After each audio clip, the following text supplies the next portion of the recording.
name is Martin Nadler, and I am a candidate for a 3-year term on Sunderland Select Board. I had the privilege of being appointed to fill a vacancy on the board this past fall, and hope to be able to continue to represent our community after the upcoming election on March 5th.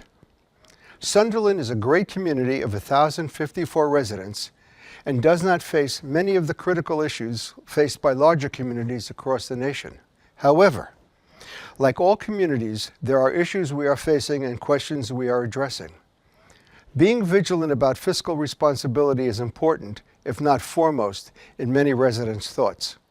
Our increasing tax burden is an issue we are all facing as education property taxes increase each year.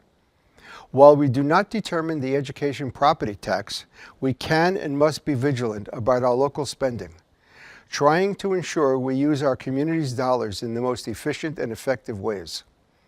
Like many other communities, Sunderland must consider zoning issues, including short-term rentals in our town, and maintaining the beauty and rural nature of Sunderland. During the COVID pandemic, the federal government passed the American Rescue Plan Act, which provided communities throughout the United States with funds to help them weather the crisis. Sunderland received $282,500 of ARPA funds to spend for the community's benefit. This is a singular opportunity for our community to do things we need to do and want to do without adding to the tax burden. The Select Board is charged with the task of deciding how best to use these funds.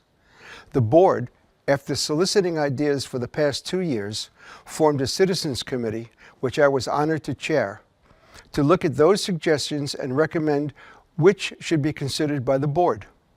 Some of the important issues and ideas we are considering include building a facility to store and protect from the elements our town's heavy equipment, supporting our volunteer firefighters in their efforts to protect ourselves and our property by helping them to replace personal protection equipment that is 40 years old, and adding standpipes to 2 town bridges to access river water to fight fires.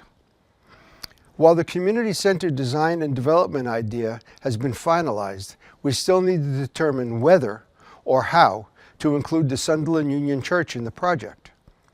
Quality of life ideas for the benefit of Sunderland's residents, such as a walking path, a gazebo, a small pavilion for community or family use with barbecue pits, and recreational equipment such as a horseshoe pit or bocce court, among other ideas, will be considered.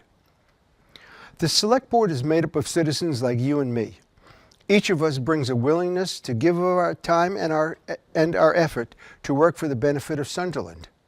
Each of us brings different experiences, knowledge, and expertise to the board. I have been a Vermont resident for more than 2 decades. I have, for more than 40 years, been in public service as a teacher, school and district administrator, public and private school board member, and board chair. You may remember me as the co-principal of Manchester Elementary and Middle School. These experiences have given me a level of expertise and administrative and organizational skills which I can continue to bring to our Select Board. I also have long experience in dealing with and listening to the community before any decisions are made, an important component of debate, deliberation, and decision-making by a public agency like our Select Board. In conclusion, I hope with your support by voting for Martin Nadler on March 5th to continue to be part of the Select Board, serving our community as it addresses the issues I have mentioned, as well as issues that may arise as Orvis moves its headquarters out of Sunderland and the Taconic and Green School District continues to consider redistricting its middle school program and its kindergarten through grade 8 educational program in general. I look forward to seeing you all at town meeting.